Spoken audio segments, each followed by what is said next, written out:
করছি আপনারা সবাই ভালো আছেন, ভালোর দলে আছেন। আর বৃহস্পতিবারের নতুন একটি এপিসোডে আপনাদের সবাইকে স্বাগত জানাচ্ছি। আপনারা সবাই জানেন যে আমরা গত বছরের মাঝামাঝি সময় থেকেই বলতে গেলে ইউটিউবে নতুন স্টোরি নিয়ে এসেছি এবং সেই সাথে বৃহস্পতিবারেও আমরা নতুন স্টোরি দেওয়া শুরু করেছি। আমরা চলে যাব আমাদের আজকের ঘটনায়। আশা করছি প্রথম থেকে শেষ পর্যন্ত আমাদের শুনবেন। 1 মিলিয়ন সাবস্ক্রাইবার আমাদের এখন, এবং আপনারা যদি সঙ্গে থাকেন, যদি সাহস হয়ে পাশে দাঁড়ান, তাহলে আমরা সামনের দিকে নির্দ্বিধায় এগিয়ে যাবার প্রেরণা পাবো। আমাদের চ্যানেলটি অবশ্যই সাবস্ক্রাইব করুন। চলুন সরাসরি চলে যাচ্ছি ঘটনায়। আসসালামু আলাইকুম রাসেল ভাই, আশা করি ভালো আছেন। আমি মেহেদি হাসান, লিখছি দুবাই থেকে। আমি 2011 সাল থেকে ভূত FM শুনে আসছি। এখন কর্মব্যস্ততার কারণে ভূত.com লাইভ এপিসোড না শুনতে পারলেও সময় পেলে আপনার ইউটিউব চ্যানেল থেকে ঘটনা শুনি। আমার অনেক দিনের ইচ্ছে ছিল একটা ঘটনা পাঠাবো ভূত.com-এ। অনেক আগে একটা ঘটনা পাঠিয়েছিলাম, হয়তো ওই ঘটনাটা গ্রহণযোগ্যতা পায়নি, সেই জন্য সিলেক্টেড হয়নি। আবারও আরেকটা ঘটনা পাঠালাম। ঘটনাটা ভালো লাগলে পড়ে শোনানোর অনুরোধ রইল। ঘটনা শুরু করার আগে ঘটনাটি কিভাবে কার কাছ থেকে সংগ্রহ করেছি সেটা বলি। আমি দুবাই আল নাহদা, ওইখানে একটা বিলাসবহুল ভবনের নিরাপত্তা কর্মী বা ওয়াচম্যান হিসেবে দায়িত্বরত আছি। এখানে আমার বেশ কিছু দেশি বিদেশি বন্ধু রয়েছে। তার ভেতরে অন্যতম হচ্ছে চুকস। চুকস একজন আফ্রিকান নাগরিক। ওর বাড়ি গাম্বিয়ার একটা উপকূল অঞ্চলে। সঙ্গত কারণে জায়গার নাম আমি বলছি না। চুকস আমার বয়সী 28 বা 29 বছর হবে। ওর দাদু বাগলার একজন নাম করা কবিরাজ। দাদুর বয়স বর্তমানে 90 বছর হবে। উনি যেহেতু একজন কবিরাজ, সেই জন্য ওনার অনেক অভিজ্ঞতা রয়েছে এসব বিষয়ে। গাম্বিয়াতে এক ধরনের নৃত্যের আয়োজন করা হয়, ওটাকে বলে কুম্প নৃত্য বা কুম্পো নৃত্য। বিভিন্ন খড়খুঁটা দিয়ে ও তালগাছের পাতা দিয়ে বানানো বিশেষ এক কুম্পো ঘন্টার পর ঘন্টা নৃত্য করে থাকে কোনো মানুষ ছাড়া। এই কাজগুলো ওখানকার কবিরাজরা করে থাকেন কালো জাদুর মাধ্যমে। তাছাড়া গ্রামে পাহারা দেওয়ার জন্য ওখানকার কবিরাজরা কাঠের তৈরি পুতুল বানান, এগুলোকে বলে জামবেটু। এই জামবেটুর ভেতরে পিশাচ বন্দি করে সেগুলো দিয়ে গ্রাম পাহারার কাজ করা হয়ে থাকে। আপনারা জানেন যে পুরো আফ্রিকা মহাদেশ জুড়ে ভয়ঙ্কর ভয়ঙ্কর কালো জাদুর চর্চা করা হয়। এই পাগলার দাদু তার কবিরাজি জীবনে অনেক ভয়ঙ্কর সাধনা করেছেন, অনেক বড় বড় জিনের মোকাবেলা করেছেন। তো আজকে আমি পাগলার দাদুর একটা ভয়ঙ্কর অভিজ্ঞতা এখানে শেয়ার করব, যেটা আমি চুকসের কাছ থেকে শুনেছি। তো চলুন ঘটনা শুরু করা যাক।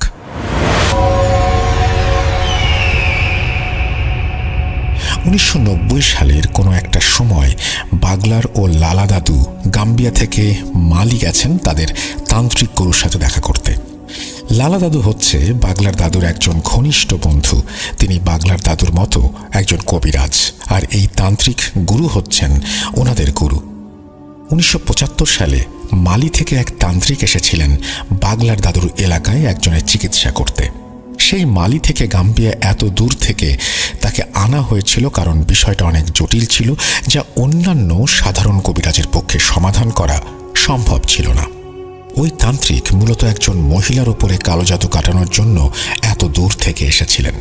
তারপর এই গুরুর সাথে বাগলার দাদু ও বাগলার দাদুর বন্ধু লালা, তাদের দুজনের কথা হয়। ওনারা ওই তান্ত্রিক গুরুকে বেশ আপ্যায়ন করেন। তারপর তার কাছ থেকে কঠিন কঠিন জাদুবিদ্যা শেখার আগ্রহ প্রকাশ করলে এক পর্যায়ে মালির সেই তান্ত্রিক গুরু রাজি হন। তারপর থেকে বাগলার দাদু ও লালা দাদু অনেক কিছু শেখেন। বিগত 15 বছরে অনেকবার বাগলার দাদু গেছেন সেই তান্ত্রিক গুরুর সাথে দেখা করতে এবং তার কাছ থেকে অনেক অনেক কঠিন কঠিন জাদুবিদ্যা শিখেছেন। অনেক কঠিন সমস্যার সমাধানও নিয়ে এসেছেন। এবার একটা বিশেষ দরকারে দুই দাদু গেছেন তান্ত্রিক গুরুর সাথে দেখা করতে। এই তান্ত্রিক গুরুর বাড়ি মালির আকাসিয়া অঞ্চলে। এটি সেনেগাল ও মালির বর্ডার অঞ্চলে, তবে গাম্বিয়া থেকে বেশ দূরে। যাই হোক, বাগলার ও লালা দাদু গুরুর বাড়িতে যেয়ে দেখেন তার বাড়িতে অনেক মানুষের ভিড়। একজন নাম করা কবিরাজের বাড়িতে ভিড় থাকবে, এটাই স্বাভাবিক, কিন্তু এর আগে যতবার এসেছেন এত মানুষ কখনো তারা দেখেননি। দাদুরা বাড়ির ভেতরে প্রবেশ করে দেখেন উঠোনে একটা খাটের ওপরে একজন ৩০-৩২ বছরের মহিলার লাশ রাখা। এই লাশকে ঘিরে রয়েছে উপস্থিত সব মানুষ। সেখানে ওনাদের সেই তান্ত্রিক গুরু এবং তার কিছু শিষ্যও আছে। বাগলার দাদু ও লালা দাদুকে দেখতে পেয়ে তান্ত্রিক গুরু এগিয়ে আসেন, ভালো মন্দ কথা বলে এক জায়গায় বসতে বলেন। তারপর গুরু বলেন, তোমরা বসো, বিশ্রাম করো, আমি এই ঝামেলার কাজ শেষ করে এসে তোমাদের সাথে কথা বলছি। দাদুরা অপেক্ষা করতে করতে একসময় ঘুমিয়ে যান, কেননা জার্নি করে তারা অনেক ক্লান্ত ছিলেন। কতক্ষণ ঘুমিয়েছিলেন জানেন না। একসময় গুরুর ডাকে তাদের ঘুম ভাঙে। ঘুম থেকে ওঠার পরে গুরু বলেন, এইবার তোমরা দুইজন একসাথে আসছো, নিশ্চয়ই কোনো বিপদ হয়েছে। তখন দাদুরা বলেন, হ্যাঁ গুরুজি, আমরা অনেক বড় বিপদে পড়েছি। তখন গুরুজি বলে, সব শুনবো, তার আগে আমি একটু ফ্রি হই। আমি নিজেও অনেক বড় বিপদে আছি, আর তোমাদেরকে আমার এখানে 2 দিন থাকতে হবে। কোনো আপত্তি থাকলে বলো। যাই হোক, গুরুর কথা শুনে দাদুরা বলে, কি যে বলেন গুরুজি আপনি, আপনার কাছে থাকতে পারা আমাদের সৌভাগ্যের ব্যাপার। 2 দিন কেন, তার বেশি দিনও থাকতে রাজি আছি। আপনি শুধু বলেন কি করতে হবে আমাদের। তখন গুরু বলেন, চলো খাওয়া দাওয়া করে নেওয়া যাক, তারপর বলছি। খাওয়া দাওয়া শেষ করে গুরুজি বলেন, আমাদের একটা প্রতিবেশীর বাড়ির পেছনে এই লাশটা পাওয়া গেছে, যেটা তোমরা উঠোনে খাটের উপরে দেখেছ। এই লাশ নিয়ে একটু ঝামেলার ভেতরে আছি। আজকে সকালে এই লাশটা আমাদের গ্রামের এক প্রতিবেশীর ঘরের পেছনে পাওয়া যায়। ওই প্রতিবেশীর ঘরটা হচ্ছে একটা পরিত্যক্ত নির্জন জায়গার পাশে। আমি ওই প্রতিবেশীর একটা ছদ্মনাম ব্যবহার করছি, ধরেন তার নাম এরিক। এখন এরিকদের ঘরের পেছনে একটা লাশ পাওয়া গেছে। এই ঘটনা আশেপাশের লোকজন জানতে পারে। তখন সবাই এরিকের বাড়িতে ভিড় জমায়। কে এই মেয়ে, এই লাশ এখানে এলো কিভাবে, এরকম প্রশ্ন আসতে থাকে চারপাশ থেকে। কিন্তু এরিক ও তার পরিবার বারবার বলছে তারা কিছু জানে না, এটা একটা ষড়যন্ত্র। মজার বিষয় হচ্ছে এটা কার লাশ সেটা কেউ জানে না। এই মহিলাকে কেউ আগে কখনো দেখেছে বলেও মনে করতে পারে না। এক পর্যায়ে এলাকাবাসী ও এরিকদের ভেতরে কথা কাটাকাটি শুরু হয়। তারপর শুরু হয় মারামারি। সবাই এরিককে সন্দেহ করে। কিছু যুবক এরিককে মারতে থাকে। খবর পেয়ে আমিও ছুটে গেলাম এরিকদের বাড়িতে। যেয়ে দেখি বেচারা বেধড়ক মার খাচ্ছে। আমি যেয়ে সেখানে বাধা দেই, জানতে চাই কি হয়েছে। সবকিছু শোনার পরে আমি ওই মহিলার লাশের কাছে যেয়ে খুব আতঙ্কিত হই।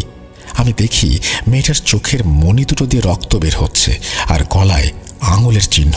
তখন আমি উপস্থিত মহিলাদের উদ্দেশ্যে বলি, আচ্ছা তোমরা দেখো তো তার শরীরে কোনো আঘাতের চিহ্ন আছে কিনা। তখন এক মহিলা লাশটাকে ভালো করে দেখে। এক সময় সে বলে, গুরুজি, এই মেয়েকে খুব নির্মমভাবে শ্বাসরোধ করে হত্যা করা হয়েছে। সে সহ্য করতে পারেনি, তাই চোখ নাক মুখ দিয়ে রক্ত বেরিয়ে আসছে। মেয়েটার স্বাস্থ্য ভালো ছিল। তখন আমি বলি, তোমরা একটু পানি ঢেলে পরিষ্কার করো, তারপর আমি দেখছি কি করা যায়। তারপর আমি গ্রামের মুরব্বীদের সাথে কথা বলি। আমি বলি যে এই হত্যার সাথে এরিকের কোনো সম্পর্ক নেই, তোমরা ওকে ছেড়ে দাও। ওই মেয়ের হত্যা আমার কাছে কেমন যেন সন্দেহজনক লাগছে। আমাদের সামনে বিপদ হতে চলেছে, অশুভ কিছুর লক্ষণ পাচ্ছি। তাছাড়া ভাগ্য ভালো, পুলিশ এখনো বিষয়টি জানেনি, জানলে কেউ পার পাবে না। আমার কথায় প্রথম থেকে সবাই একটু বিব্রত বোধ করলেও এক সময় ওরা বিশ্বাস করে। যাই হোক, তারপর গ্রামবাসী জানতে চায় এই হত্যার কারণ কি হতে পারে। আমি বলি, এটা এখন বলা যাচ্ছে না, তবে আমি আজকে রাতে আমার জাদুবিদ্যা প্রয়োগ করে জানার চেষ্টা করব আসলে কি ঘটনা ঘটেছিল। তোমরা যদি আমাকে বিশ্বাস করো তবে এই লাশটা আমার বাড়িতে পৌঁছে দাও।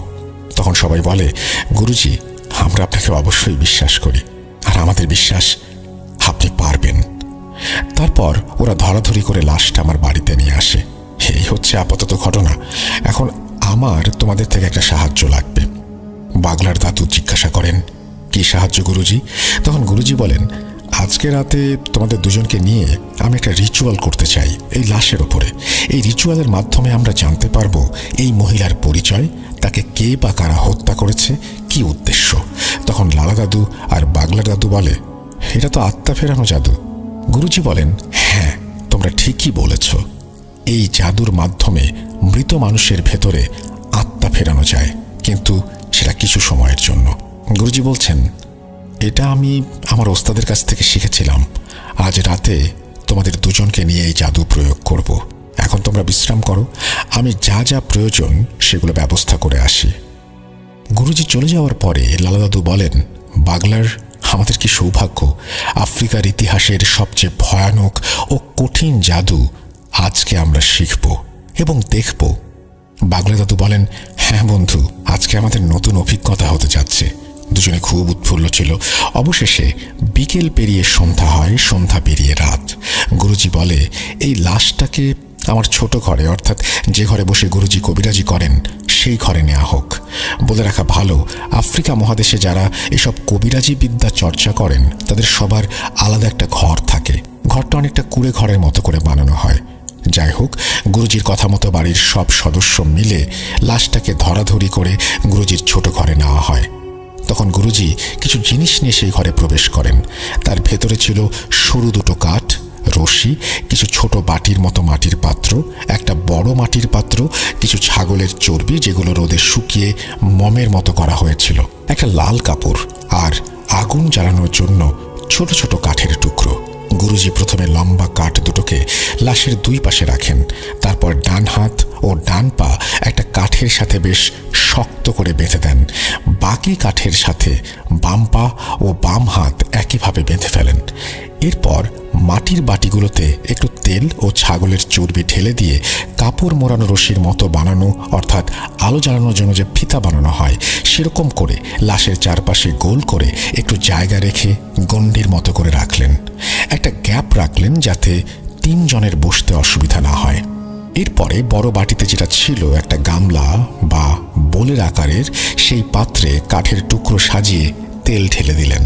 তারপর আস্তে আস্তে সবগুলো বাটি ও ওই পাত্রে আগুন জ্বালিয়ে দিলেন। পুরো ঘর তখন ধোঁয়ায় পরিণত হলো এবং সেই সাথে চর্বি পোড়া গন্ধ। অতিরিক্ত ধোঁয়ার কারণে কেউ ঘরে থাকতে পারলেন না।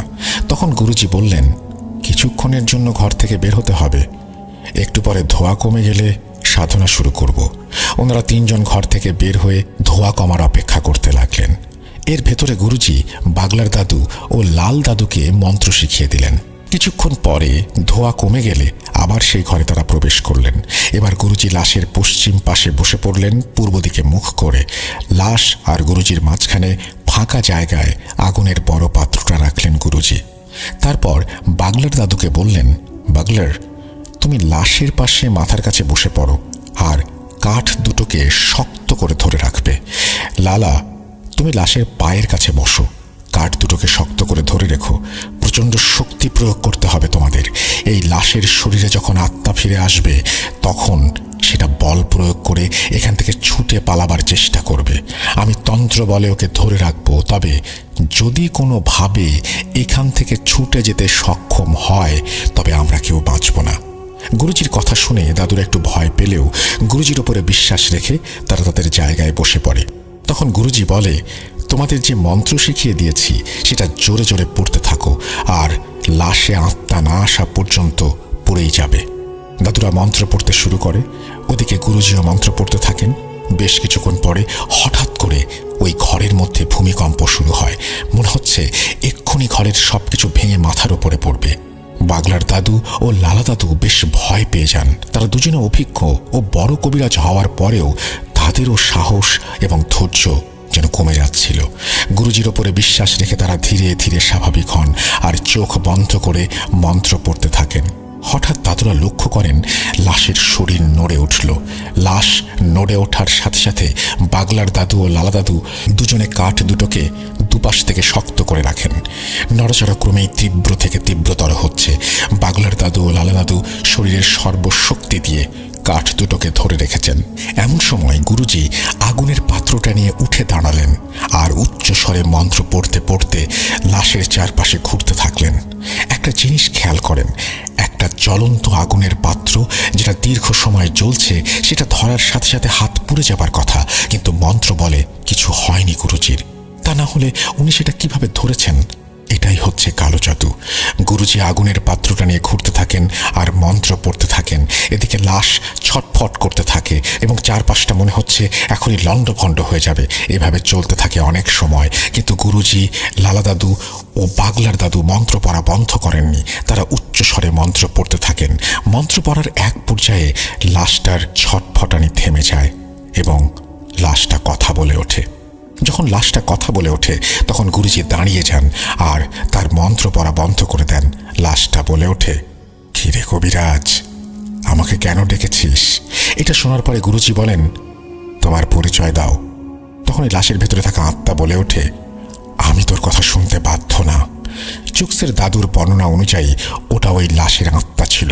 আমরা মুসলিম, আমরা বিশ্বাস করি মৃত মানুষের আত্মা কখনো ফিরে আসে না। হতে পারে সেটা তার কারেন্ট জিন অথবা কোনো পিশাচ বা অন্য কিছু।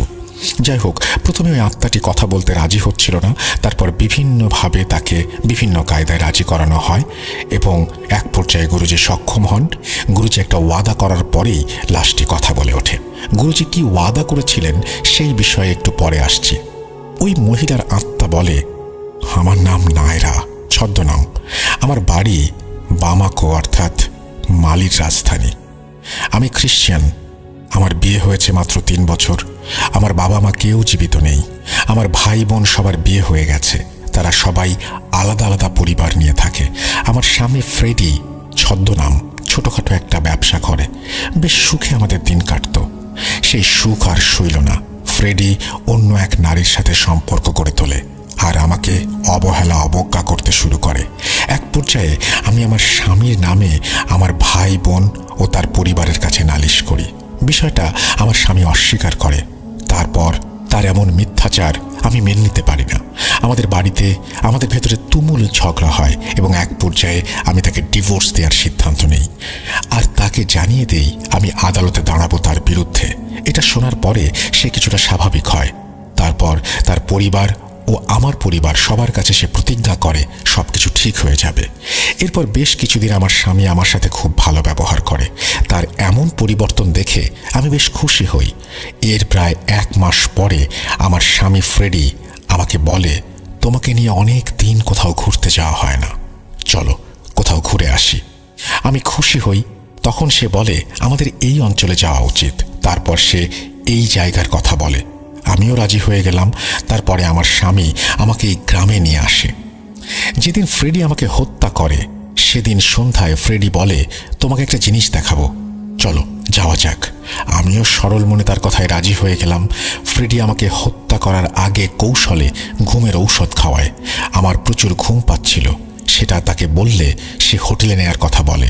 কৌশলে এখানে নিয়ে এসে আমাকে গলা টিপে হত্যা করে। তারপর আমার লাশ এখানে ফেলে পালিয়ে যায় আর এভাবে আমার মৃত্যু হয়। মহিলার আত্মার কাছ থেকে তার হত্যাকাণ্ডের ঘটনা শুনে উপস্থিত আমরা সবাই মর্মাহত হই এবং ফ্রেডির ওপরে আমাদের প্রচুর রাগ হয়। নীরবতা ভেঙে গুরুজি নায়রার আত্মাকে বলে, এখন তুমি বলো আমি তোমার জন্য কি করতে পারি? তখন নায়রার আত্মা বলে, আমার এই নির্মম হত্যার বিচার চাই আর আমার লাশটা আমার ভাই বোনদের কাছে পাঠিয়ে দিলে আমার আত্মা শান্তি পাবে। গুরুজি একটু চিন্তা ভাবনা করে বলে, তোমার স্বামীকে ঈশ্বর অবশ্যই সাজা দেবেন। আমি তার উপরে মরণবাণ মারব। তার মতো পাপীর বেঁচে থাকার কোনো অধিকার নেই। কিন্তু তোমার লাশ নিয়ে এখন যদি তোমার বাড়িতে যাই তাহলে আমরা বিপদে পড়ে যাব। আইনি ঝামেলা হবে অনেক। যেহেতু তোমার স্বামী তোমাকে হত্যা করেছে তার কোনো সাক্ষী নেই আর সেটা প্রমাণ করার জন্য আইনি প্রক্রিয়ার ভেতর দিয়ে যেতে হবে। অনেক ঝামেলা হবে। আমাদের গ্রামে নিরীহ মানুষগুলো বিপদে পড়বে। অনেক ভোগান্তি হবে সবার। তার চেয়ে আমরা সবাই মিলে তোমাকে এখানে তোমার ধর্ম অনুযায়ী দাফন করি। আমি তোমাকে কথা দিচ্ছি, ফ্রেডির ওপরে আমি ভয়ঙ্কর কালো জাদু করব। ওকে ভয়ানক মৃত্যু দেব। নায়রার আত্মা প্রথমে রাজি না হলেও অনেক বোঝানোর পরে অবশেষে রাজি হয়। তখন গুরুজি ফ্রেডির ও নায়রার নাম, ঠিকানা, বাবা মায়ের নাম সবকিছু নায়রার আত্মার কাছ থেকে জেনে নেয়। এরপরে গুরুজি নায়রার আত্মাকে নায়রার শরীর থেকে মুক্ত করে দেন। পরের দিন গুরুজি গ্রামের কিছু মুরব্বীকে ডেকে সবকিছু খুলে বললেন। সবাই সবকিছু শুনে বলে, গুরুজি আপনি যেটা ভালো মনে করেন সেটা করেন, আমাদের সবার মতামত আছে। তারপর নায়রাকে স্থানীয় একটি খ্রিস্টান কবরে দাফন করা হয়। দাফন শেষে বাগলার দাদু ও লালা দাদুকে উদ্দেশ্য করে গুরুজি বলেন, চলো ফ্রেডির ব্যবস্থা করা যাক। বাগলার দাদু জিজ্ঞাসা করে, গুরুজি আপনি কি করতে চান? মানে কোন ধরনের কালো জাদু করতে চান ফ্রেডির ওপরে? তখন গুরুজি বলে, আমি ওর উপরে এমন কালো জাদু করব, ও শুধু মৃত্যু কামনা করবে, কিন্তু কমপক্ষে 20 দিনের আগে ওর মৃত্যু হবে না। বাগলার দাদু আবার জিজ্ঞাসা করে, এটা কি জাদু? তখন গুরুজি বলেন, আমি ওর উপরে এমন মরণ বাণ মারব তাতে ওর প্রচণ্ড মাথা ব্যথা হবে, সেই সাথে চোখও ব্যথা হবে। মাথা ব্যথা, চোখ ব্যথায় ও কিছু খেতে পারবে না, ঘুমোতে পারবে না। দুনিয়ার কোনো ডাক্তার কবিরাজ ওকে ভালো করতে পারবে না। আমি সেই ব্যবস্থা করব। এভাবে ছটফট করতে করতে একদিন ও মারা যাবে। এটা হবে ওর শাস্তি। তারপর গুরুজি ফ্রেডির ওপরে বাণ মারেন। বাণ কিভাবে মারা হয়েছে সেটা চুকস জানতে পারেনি, আর এই ঘটনার মূল বিষয়ও সেটি নয়। এখন ঘটনার মূল পার্ট শুরু করব। এটা বর্ণনা করার আগে একটু বলে রাখি, এমন ঘটনা আমি অন্তত কখনো শুনিনি। এটা আমার জীবনের সম্পূর্ণ ভিন্ন একটা অভিজ্ঞতা, যেমনটা আমি শুনেছি বা জেনেছি। যাই হোক, সব ঝামেলা শেষ করে গুরুজি বাগলার দাদু ও লালা দাদুর উদ্দেশ্যে বলে, তোমরা তো দেখলে কত বড় বিপদের ভেতরে ছিলাম, আর সেই জন্য তোমাদের কাছ থেকে ভালো করে জানতে পারছিলাম না তোমাদের আসার উদ্দেশ্য কি। এখন বলো কি সমস্যা? তখন বাগলার দাদু বলেন, গুরুজি, আমাদের গ্রাম পাহারা দেওয়ার জন্য আমরা যে জানবেটু ব্যবহার করি, বেশ কিছুদিন ধরে সেই জানবেটুগুলো খুঁজে পাচ্ছি না। ওই জানবেটুর ভেতরে থাকা জিনগুলোকে অনেক ডেকেও হাজির করতে পারছি না। আমি আর লালা অনেক চেষ্টা করেছি জানবেটুর পাহারার জিনগুলোকে হাজির করতে, কিন্তু ব্যর্থ হয়েছি। আর আমাদের যে সকল বার্তাবাহক বা মুকবির জিন আছে, ওদের কাছে জিজ্ঞাসা করেছে জানবেটুর সম্পর্কে, কিন্তু ওরা কোনো খবর দিতে পারেনি। ওরা শুধু এতটুকু বলেছে, এই অঞ্চলে শয়তানের ছায়া দেখতে পাচ্ছি। এর বেশি কিছু আর বলতে পারেনি। আপনি নিশ্চয়ই জানেন জানবেটু আসলে কি। জানবেটু হচ্ছে এক ধরনের কাঠের পুতুল, যেটার ভেতরে জিন বন্দি করে আফ্রিকান কবিরাজরা গ্রাম পাহারা দেওয়ার ব্যবস্থা করে, বিশেষ করে আফ্রিকার উপকূলীয় অঞ্চলগুলিতে। যাই হোক, গুরুজি জিজ্ঞাসা করে, তোমাদের জানবেটুগুলো নিখোঁজ কতদিন থেকে? তখন দাদুরা বলে, তা প্রায় 10 দিন হবে। আমাদের অন্যান্য জিনেরা যখন বলল এই গ্রামের শয়তানের ছায়া দেখতে পাচ্ছি, তখন আমরা খুব চিন্তায় পড়ে যাই। আর এই শয়তান কে বা কারা, কেন আমাদের জানবেটুগুলোকে আক্রমণ করলো, আর কি উদ্দেশ্য নিয়ে তারা এখানে এসেছে, এইটা জানার অনেক চেষ্টা করেছি, কিন্তু ব্যর্থ হয়েছি। আমাদের অনুগত যত জিন আছে, কেউ কোনো সঠিক তথ্য দিতে পারেনি। এরা শুধু এতটুকু বলেছে, এই গ্রামে শয়তানি কর্মকাণ্ড করা হচ্ছে, তবে সেটা খুব গোপনে।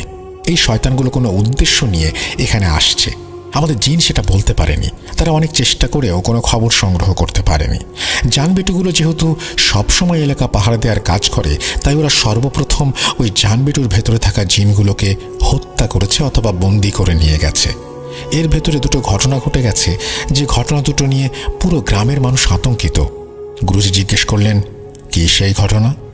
বাগলা দাদু বললেন, জানবেটুগুলো নিখোঁজ হবার 2 দিন পরে আমাদের গ্রামের একটা ছেলে জিয়ান কাজ শেষ করে নদীর পাড় দিয়ে বাড়ি ফিরছিল। এক জায়গায় এসে জিয়ান দেখতে পায় একটু দূরে দুটো অবয়ব দাঁড়িয়ে আছে। এটা দেখে জিয়ান খুব অবাক হয়। জিয়ান আস্তে আস্তে এগোতে থাকে। একটু কাছে আসার পরে জিয়ান বুঝতে পারে ওই অবয়ব দুটো আসলে দুটো মানুষ। তারা কালো কাপড় পরা আর নদীর ভেতরে ঠিক হাঁটু পানিতে দাঁড়িয়ে আছে। আবছা আলোয় জিয়ান লক্ষ্য করে লোক দুটোর হাত দুটোয় দুটো পাত্র দেখা যাচ্ছে। তারা পাত্র দুটো ধরে ওখানে দাঁড়িয়ে আছে। জিয়ান মনে মনে ভাবে, এই লোক দুটো কে, আর তারা এই হাঁটু পানির মধ্যে দাঁড়িয়ে কি করছে? চোর না তো আবার? জিয়ান বুদ্ধি করে নদীর পাড়ে থাকা একটা গাছের আড়ালে লুকিয়ে পড়ে আর উঁকি মেরে দেখতে থাকে আসল ঘটনা কি ঘটেছে। জিয়ান দেখে লোক দুটো অজানা ভাষায় কিছু পড়ল, তারপর পাত্রের ভেতরে থাকা তরল কোনো একটা জিনিস নদীর পানিতে ঢেলে দিল। জিয়ান বুঝতে পারে এরা কোনো সাধারণ মানুষ না, এরা নিশ্চয়ই কোনো কবিরাজ বা তান্ত্রিক। জিয়ান লক্ষ্য করে ওই তরল জাতীয় জিনিস যখনই পানিতে ঢেলেছে, তখনই ওই জায়গার পানি পাক খেতে শুরু করেছে। তখন ওই কবিরাজ দুটো নদী থেকে কিনারায় উঠে ওই গাছের দিকে আসতে থাকে, যেই গাছের পেছনে জিয়ান লুকিয়েছিল। লোক দুটোকে তার দিকে আসতে দেখে জিয়ান প্রচণ্ড ভয় পায়। তখন সে মনে মনে আল্লাহকে ডাকতে শুরু করে। জিয়ান মুসলিম ছিল, সে তার জানা যত দোয়া আছে সব পড়তে থাকে আর মনে মনে আল্লাহকে বলে, হে আল্লাহ, আমার উপরে রহমত করো, লোক দুটোর হাত থেকে আমাকে রক্ষা করো। এক সময় লোক দুটো জিয়ানের অনেকটা কাছে এসে নদীর দিকে মুখ করে দাঁড়িয়ে থাকে। ওদিকে জিয়ান খেয়াল করে নদীর ভেতরে পাক ক্রমেই বেড়ে চলেছে, আর সেই পাকের ভেতর থেকে উঠে আসে বিশাল একটা কচ্ছপ। এত বড় কচ্ছপ জিয়ান আগে কখনো দেখেনি। আকারে সেটা একটা মানুষের থেকে দ্বিগুণ হবে, আর উচ্চতায় মানুষের সমান। দানবীয় এমন একটা কচ্ছপ দেখে জিয়ান প্রচণ্ড ভয় পায়। ওর ইচ্ছে করে একটা চিৎকার দিয়ে এখান থেকে পালিয়ে যেতে, কিন্তু গাছের আড়াল থেকে বেরিয়ে আসার সাথে সাথে সে ধরা পড়ে যাবে সেই ভয়ে, আর সেখান থেকে বের হতে পারে না। জিয়ান দেখে কচ্ছপটা ধীরে ধীরে ওই লোক দুটোর কাছে আসছে। কচ্ছপটা ওই লোক দুটোর সামনে এসে থেমে যায়।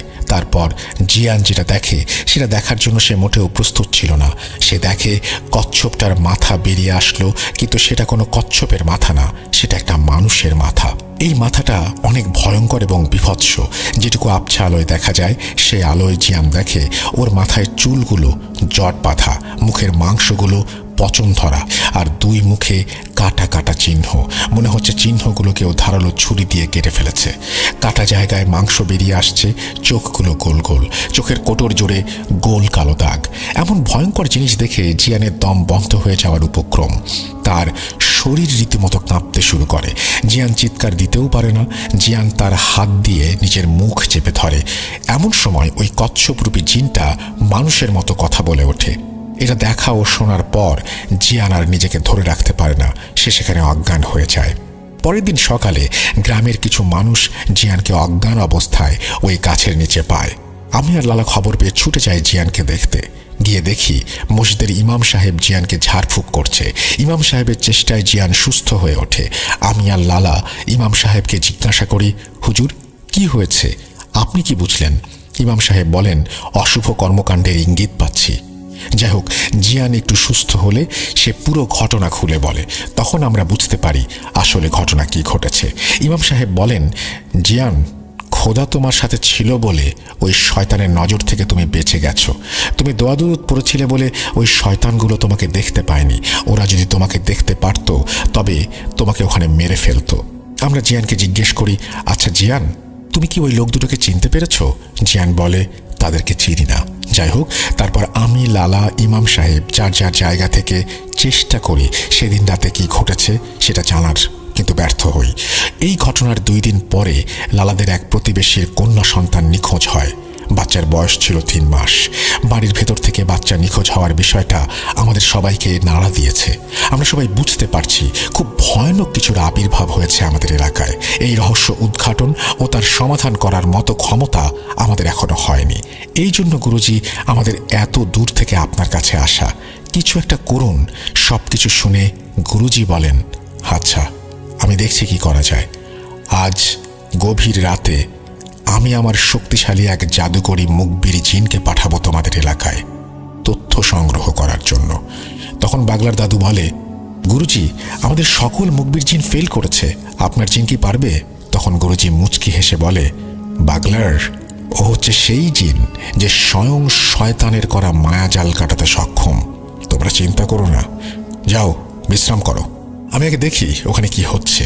সেদিন রাতেই গুরুজি আসনে বসেন। আমরা দুজন শুয়ে পড়ি। ভোরে গুরুজির ডাকে আমাদের ঘুম ভাঙে। তখন গুরুজি বলে, বাগলার, তোমরা তৈরি হয়ে নাও, আমাদের এক্ষুনি বেরোতে হবে। বাগলা দাদু জিজ্ঞাসা করে, গুরুজি আমরা এখন কোথায় যাচ্ছি? গুরুজি বলেন, কোথায় আবার? তোমাদের এলাকায়। শয়তানের সাথে মোকাবেলা করতে হবে না?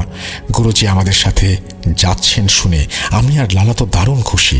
তখন গুরুজি বলেন, বাগলার, এই কবিরাজি জীবনে অনেক কিছু দেখেছি, অনেক কিছু শুনেছি। আমার গুরু যিনি ছিলেন উনি আমাকে সবসময় একটা কথা বলতেন, যদি শয়তানের সাথে লড়াই করতে করতে মৃত্যু হয় তবে সেই মৃত্যুতে ঈশ্বর খুশি হন। শয়তানের কাছে কখনো মাথা নত করবে না। এই বৃদ্ধ বয়সে এসে এমন একটা সুযোগ আমি পেয়ে যাব ভাবতে পারিনি। তোমাদের দুজনকে ধন্যবাদ আমার কাছে আসার জন্য। চলো যাওয়া যাক তোমাদের এলাকায়। তাছাড়া অনেক দিন হলো আমার বোনটাকে দেখি না। সমস্যার সমাধান করব, বোনের সাথেও দেখা করব। মালির গুরুজির একজন বোনের বিয়ে হয়েছে গাম্বিয়াতে, অর্থাৎ 1975 সালে এই গ্রামে এসে, অর্থাৎ বোনের বাড়িতে এসে। তখন বাগলা দাদু ও লালা দাদু জিজ্ঞাসা করে, গুরুজি আমাদের এলাকায় কি হচ্ছে সেটা তো বলবেন। গুরুজি বলে, সব যাত্রাপথে বলবো, দেরি করো না, তৈরি হয়ে নাও এক্ষুনি। তারপর ওনারা 3 জন মালি থেকে চুক্সদের এলাকা গাম্বিয়ার দিকে রওনা দেন। যাত্রাপথে গুরুজি সব কিছু খুলে বলেন 2 দাদুকে। গুরুজি বলেন, তোমরা ঘুমানোর পরে আমার সবচেয়ে শক্তিশালী মুখবিরি জিনকে তোমাদের এলাকায় পাঠাই। সে সে সেখানে যায়। কিছুক্ষণ পরে সে ফিরে এসে আমাকে যে তথ্য দেয় সেটা শোনার পরে আমার পিলে চমকে যায়। আমার মুখবির জিন আমাকে বলেছে, গুরুজি, আমি গ্রামের সব জায়গায় খুঁজে কিছু না পেয়ে যখন নদীর পাড়ে যাই তখন আমি 3টা শয়তানের অনুসারী জিনকে দেখতে পাই। ওরা আমাকে দেখার সাথে সাথে আমাকে বিদ্যুতের গতিতে আক্রমণ করে বসে। শয়তানের অনুসারীর একটা বড় অংশ হচ্ছে ইফরিত সম্প্রদায়ের জিন। তারা অনেক শক্তিশালী ও দ্রুতগামী হয়। আমরা ধরে নিলাম ওগুলো ইফরিত জিন ছিল, কিন্তু আমি তাদেরকে প্রতিহত করতে সক্ষম হই। তারপর ওরা পালিয়ে যায়। যাবার সময় আমাকে বলে, আমাদের শয়তানের খোদা ও তার মেয়ে, আমাদের মা তোদের দেখে নেবে। আমি বলি, কে তোদের শয়তানের খোদা, তার মেয়ে?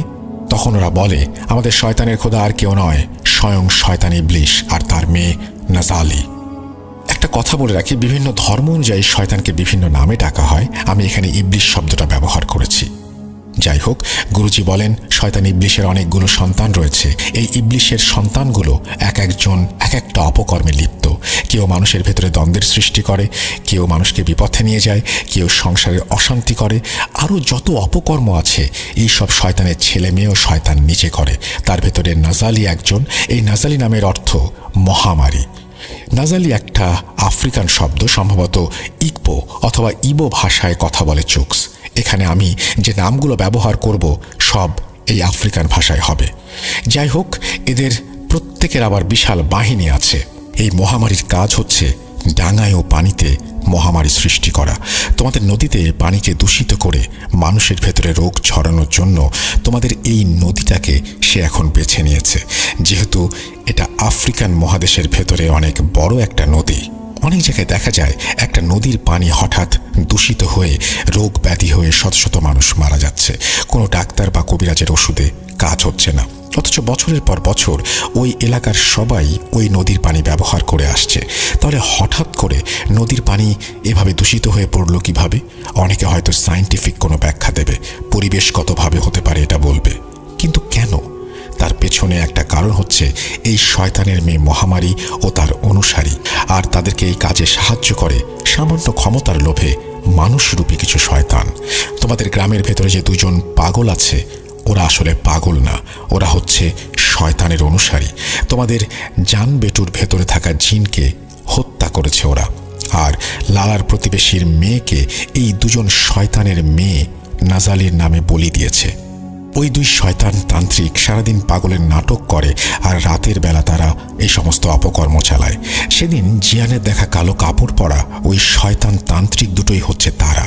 মূলত ওরা পাগল সেজে ঘুরে বেড়ায় আর দেখে কোনো বাড়িতে ছোট বাচ্চা আছে কিনা। ওরা অন্য এলাকা থেকে আরও 2টো বাচ্চাকে তুলে এনে তোমাদের ওই নদীর পাড়ে বলি দিয়েছে।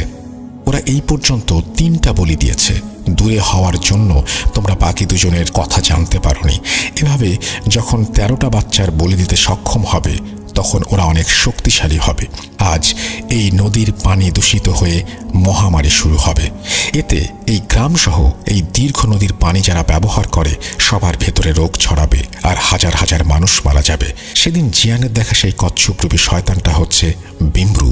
এই বিমরু হচ্ছে নজলির খুব কাছের একটা শক্তিশালী শয়তান জিন। নজলি বিমরুকে নদী দূষণের দায়িত্ব দিয়েছে আর নজলির গোলাম এই বিমরু এই কাজ করে।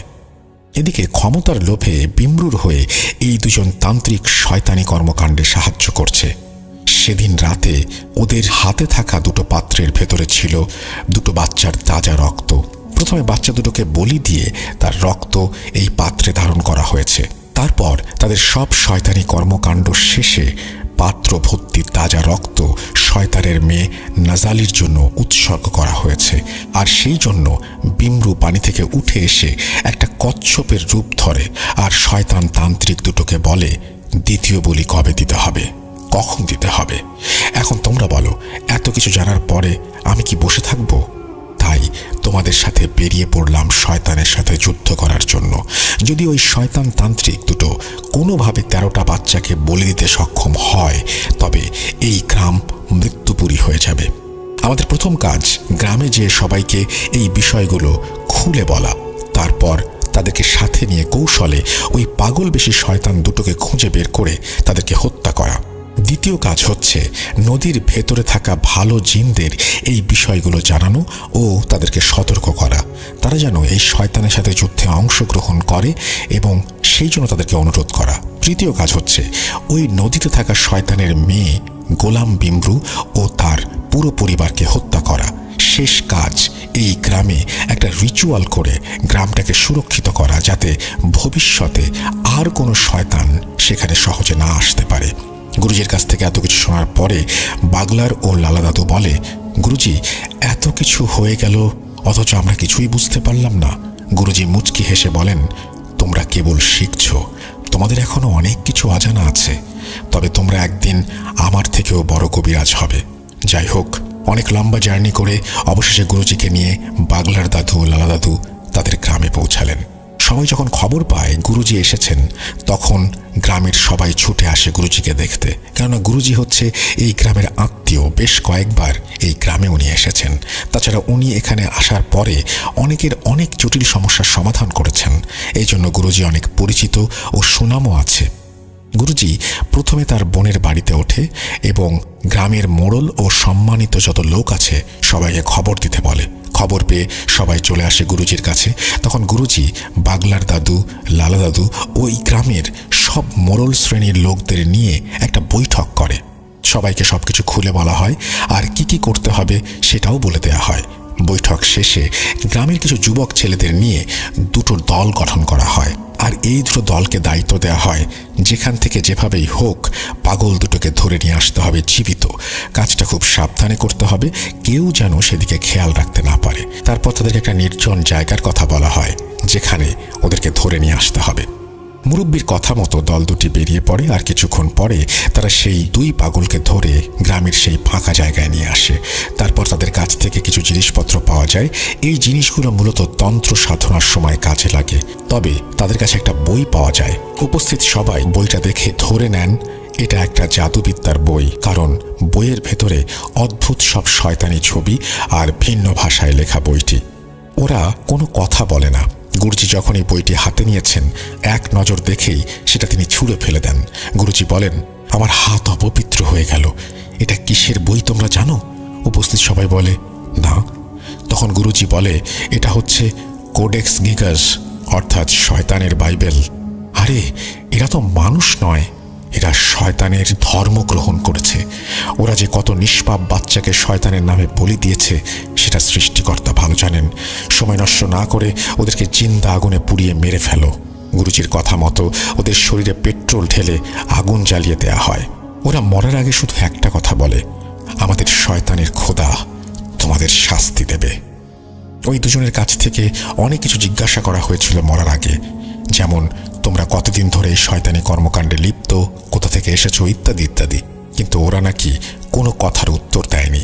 যাই হোক, শয়তান দুটোকে আগুনে জ্বালিয়ে দেওয়া হয়, সেই সাথে ওই শয়তানি কিতাবও আগুনে পুড়িয়ে ফেলা হয়। গুরুজি বলেন, ওদের হাড় ও ছাই থাকবে সব একটা গর্তে এবং সেই গর্ত মাটিতে ভরাট করে দেবে। তারপর গুরুজি বলে, বাগলার ও লালা, আজ রাতে তোমরা আমার সাথে ওই নদীর পাড়ে যাবে যেখানে জিয়ান ওই কচ্ছপটা দেখেছিল। আর নদীর পাড়ে যাবার আগে একটা কাজ করতে হবে, 7টা গাভীর দুধ দহন করতে হবে, একটা পাত্রে করে নিয়ে আসতে হবে সেটাকে, আর শক্ত করে দুটো লাঠির ব্যবস্থা করতে হবে। গুরুজির কথা মতো 7টা গরুর দুধ এক পাত্রে সংগ্রহ করা হয় আর শক্ত দুটো লাঠি।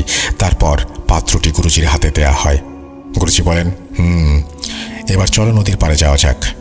বাগলার দাদু ও লালা দাদুকে সাথে নিয়ে গুরুজি নদীর সেই জায়গায় যান যেখানে সেই শয়তানটিকে দেখা গিয়েছিল।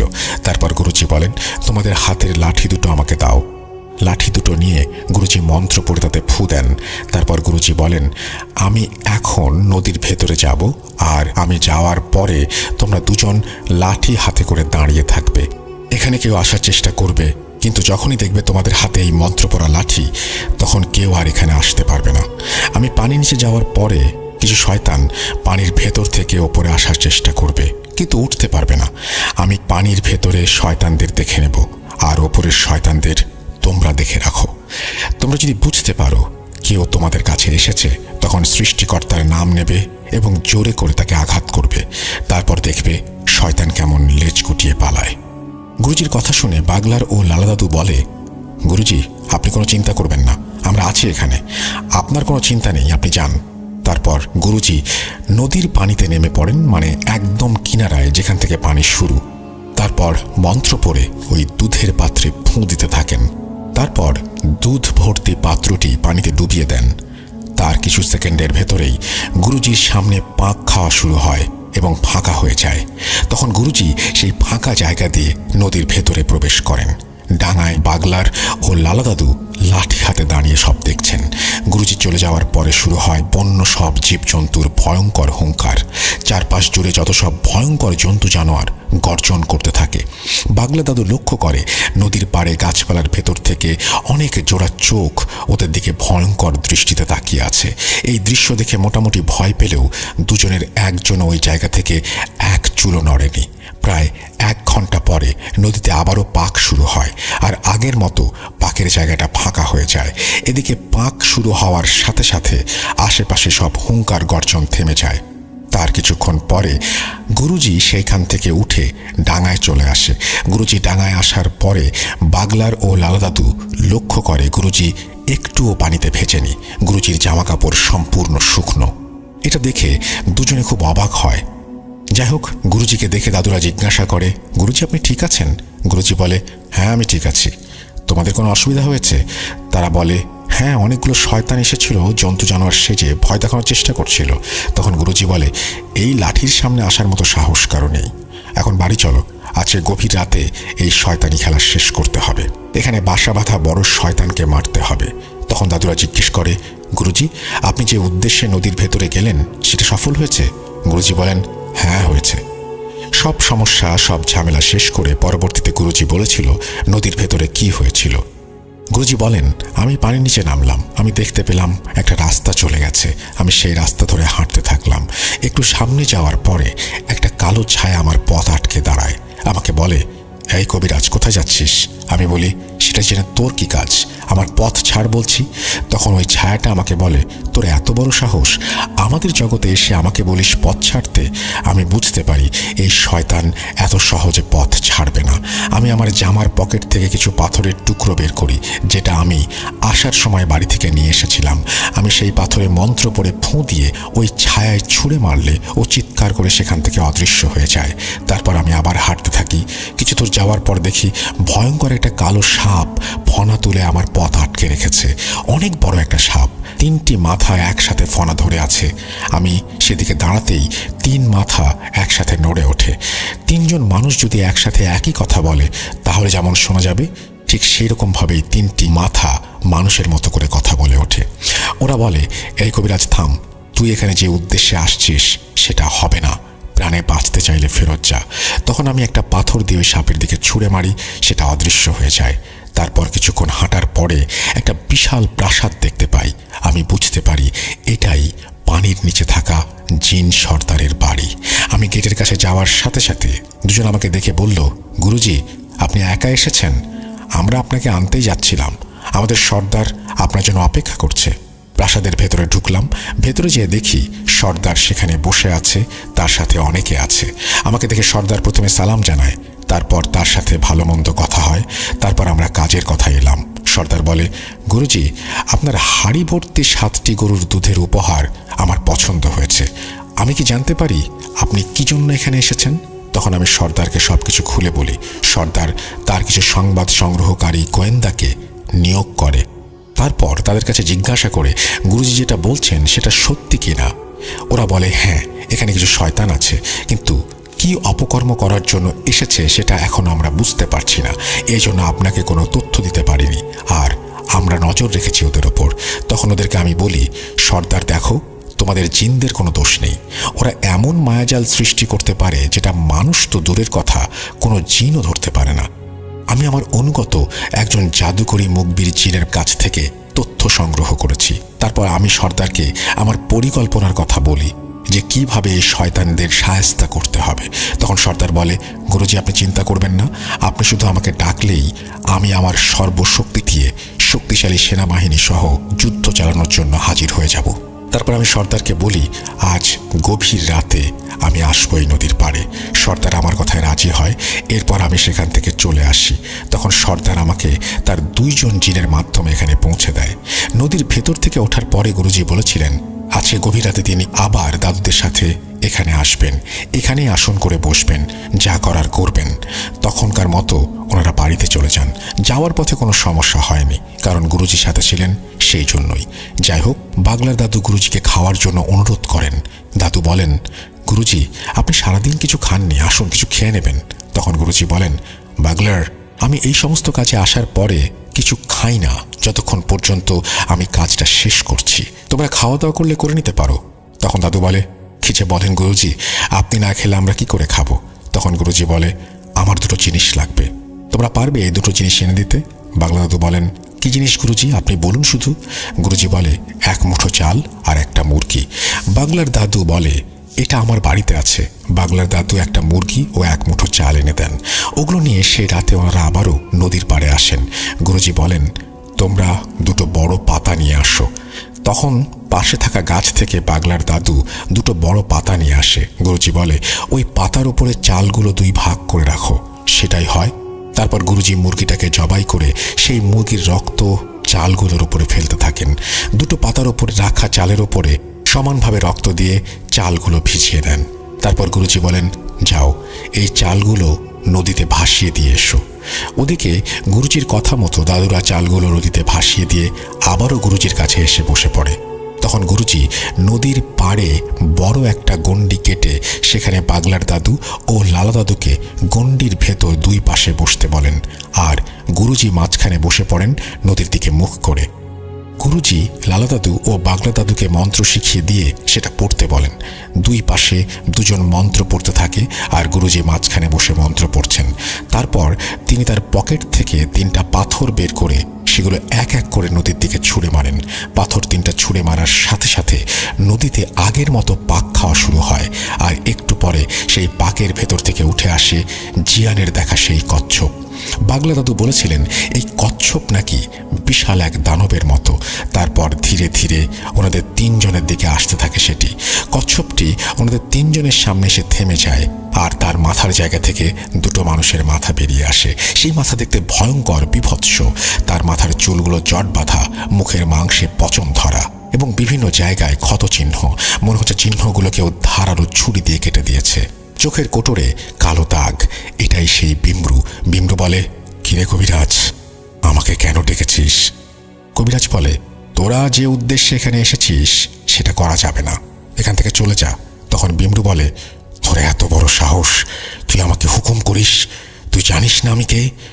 তখন গুরুজি বলে, হ্যাঁ আমি জানি তুই একটা শয়তান, আর আমি ঈশ্বরের সেবক। তোর মনে কোনো দয়া মায়া নেই। আমি দয়ালু, আমি চাইলে তোকে শাস্তি দিতে পারতাম।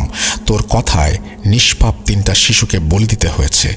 সেই অপরাধে তোকে হত্যা করা আমার পাপের কিছু না। তবুও ভালোই ভালোই বলছি, তুই এখান থেকে চলে যা, তা না হলে তোকে হত্যা করতে বাধ্য হব।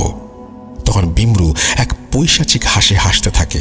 তারপর হাসি থামিয়ে বলে, কবিরাজ, তোর সাহস থাকলে এই গণ্ডির বাইরে এসে কথা বল। তখন গুরুজি হেসে বলে, তোর নাকি অনেক ক্ষমতা, আমার গণ্ডির ভেতরে এসে দেখা। একথা শোনার পরে বিমরুর আগে গড়গড় করতে থাকে। গুরুজি আবারও বলে, শেষবারের মতো তোকে বলছি, এই এলাকা ছেড়ে যাবি কিনা বল। বিমরু বলে, না। তখন গুরুজি বলে, দাগুরা, শয়তানটাকে মেরে ফেল। এই কথা বলার সাথে সাথে পাশের জঙ্গল থেকে এক লাফে কিছু একটা সবার সামনে চলে আসে। বাগলার দাদু দেখে বিশাল একটা সিংহ, যার অর্ধেক মানুষের মতো। অন্ধকারে সেটা হাতির থেকেও বড়। হাত পা সব আছে, শরীর আছে মাথা সিংহের মতো। চোখের সামনে দানবী এক সিংহ দেখে দাদু বেশ ভয় পেয়ে যায়। ততক্ষণে বিমরু তার কচ্ছপের খোলস থেকে হাত পা বের করে মানুষের মতো উঠে দাঁড়ায়। শুরু হয় দুজনের মধ্যে তুমুল যুদ্ধ। এবার গুরুজি ওপরের দিকে চেয়ে মন্ত্র পড়তে থাকে, আর ওর দিকে যুদ্ধ চলছে। এমন সময় আমরা দেখি নদীর পানিতে উথাল পাথাল অবস্থা। মনে হচ্ছে ভেতরে ঝড় বয়ে যাচ্ছে। নদী ও নদীর দুই পারের জায়গায় একটা নারকীয় অবস্থার সৃষ্টি হয়। দাগুরা এবং বিমরুর লড়াই তখনও চলছে। দাদু বলছে, ভয়ে আমাদের দম যাবার অবস্থা। এতদিনে আমরা কবিরাজি জীবনে এমন ভয়ঙ্কর যুদ্ধ দেখিনি। আমরা দুজন ভয়ে জড়সড় হয়ে গণ্ডির ভেতরে বসে থাকলাম, চোখ বুজে, আর ঈশ্বরকে ডাকতে থাকলাম। দুজনের ভেতরে সমানে যুদ্ধ চলছে। হঠাৎ কোথা থেকে একই রকমের আরও একটা সিংহ হাজির হয় আর ঝাঁপিয়ে পড়ে বিমরুর ওপরে। এবার ওরা দুজনে বিমরুকে ভালো মতো ধরে ফেলে। তারপর ওরা প্রথমে বিমরুর শরীর থেকে মাথা আলাদা করে, এরপর পুরো শরীর টেনে ছিঁড়ে টুকরো টুকরো করে ফেলে। বিমরু শেষ। তারপর ওই সিংহ দুটো এক লাফে নদীর ভেতরে চলে যায়। ওরা নদীর ভিতরে যাওয়ার সাথে সাথে নদীর পানি আরো ভয়ঙ্করভাবে অশান্ত হয়ে পড়ে। এদিকে গুরুজি মন্ত্র পড়ে যাচ্ছে। যুদ্ধ চলে প্রায় ঘন্টার মতো। তারপর সব স্বাভাবিক। এদিকে গুরুজি বেহুশ হয়ে মাটিতে পড়ে যায়। গুরুজি মাটিতে পড়ে যাওয়ার পরে আমরা বেশ আতঙ্কিত হয়ে গুরুজিকে ধরে ফেলি। আমরা ভীষণ ঘাবড়ে যাই, কারণ গুরুজির বয়স হয়েছে, উনি মারা গেলেন না তো। এই ভেবে আমাদের বুক কেঁপে ওঠে। আমরা বুঝতে পারি গুরুজি মারা যাননি, উনি বেহুশ হয়েছেন। এমন সময় এক লাফে নদীর ভেতর থেকে সিংহরূপী দাগুরা ও তার সঙ্গী ডাঙায় অর্থাৎ আমাদের সামনে এসে দাঁড়ায়। আমরা ভীষণ ভয় পেয়ে যাই। এরকম দানবীয় জিন এত কাছে। আমরা লক্ষ্য করি ওদের দুজনের হাতে অনেকগুলো মরা গুই সাপ। তখন ওদের ভেতর থেকে একজন বলে, সব শয়তানগুলোকে হত্যা করা হয়েছে, এখন গুরুজিকে নিয়ে তোমরা বাড়ি চলে যাও। ভোরের আলো ফোটার সাথে সাথে গুরুজির জ্ঞান ফিরে আসবে, ভয়ের কিছু নেই। এই বলে ওরা ওখান থেকে অদৃশ্য হয়ে যায়। আমরা গুরুজিকে ধরাধরি করে বাড়ি নিয়ে আসি, ভোরের জন্য অপেক্ষা করি। অবশেষে ভোরের আলো ফুটতেই গুরুজির জ্ঞান ফিরে আসে। সব কিছু স্বাভাবিক হলে গুরুজি গোসল করেন। তারপর আমরা সবাই গোসল করে একসাথে খাওয়া দাওয়া করি। পরবর্তীতে জানতে চাই গুরুজির কাছে গুরুজি কেন অজ্ঞান হয়ে পড়লেন। গুরুজি এক ভয়ঙ্কর তথ্য দেন, যেটা শুনে আমরা ভীষণ ভয় পেয়ে যাই এবং অবাক হই। আসলে সেই রাতে কি হয়েছিল যেটা দাদুর এখনো অজানা রয়ে গেছে। এখন বলছি সেই ঘটনা, তবে তার আগে চলে যাই সেই রাতে, যে রাতে গুরুজি তার সংবাদ সংগ্রহকারী জিনকে পাঠালেন এখানে কি কি হচ্ছে সেটা দেখার জন্য। সেরাতে গুরুজি ওনার সংবাদ সংগ্রহকারী জিনের সাথে কথা বলার পরে তার শক্তিশালী জিন বন্ধু দাগুরাকে ডাকেন। দাগুরা শব্দের অর্থ সিংহ পুরুষ। এই দাগুরা জিনদের ভেতরে যত জাতের জিন আছে তার ভেতরে সবচেয়ে শক্তিশালী। শুধু তাই নয়, দাগুরা হচ্ছে জিনদের সর্দারদের সর্দার, অর্থাৎ জিনদের ভেতরে অনেক জাতি আছে আর প্রত্যেক জাতি ও গোত্রের একজন সর্দার থাকে, আর এই সব সর্দারদের সর্দার হচ্ছে দাগুরা। দাগুরা এত শক্তিশালী যে সে একা লক্ষ লক্ষ জিনের সাথে লড়াই করতে পারে। তার রয়েছে বিশাল এক জিন সেনাবাহিনী, আর এই দাগুরা জিন খুবই ধার্মিক ও ন্যায়পরায়ণ। সে নিজেকে সবসময় অন্যায় থেকে দূরে রাখার চেষ্টা করে, আর অন্যায়ের বিরুদ্ধে প্রতিবাদ করাই তার কাজ। সে কয়েক হাজার বার শয়তানের সাথে যুদ্ধ করেছে। প্রশ্ন উঠতে পারে, শয়তান তো অমর, শয়তানের মৃত্যু নেই, তবে একজন জিন হয়ে শয়তানের সাথে কিভাবে যুদ্ধ করে? হ্যাঁ, শয়তানের মৃত্যু নেই, তবে শয়তান কখনো সরাসরি প্র্যাকটিক্যালি কোনো কিছু করতে পারে না। এই যেমন মানুষ বলি দেয়া, হত্যা করা, মহামারী ছড়ানো ইত্যাদি ইত্যাদি। শয়তান যেটা করতে পারে সে পরামর্শ দিতে পারে এবং মানুষ এবং জিনকে ধোঁকা দিতে পারে। শয়তান এই ধরনের কর্মকাণ্ডগুলো পরিচালনা করে মাত্র, সেগুলো মানুষের দ্বারাই কার্যকরী হয়।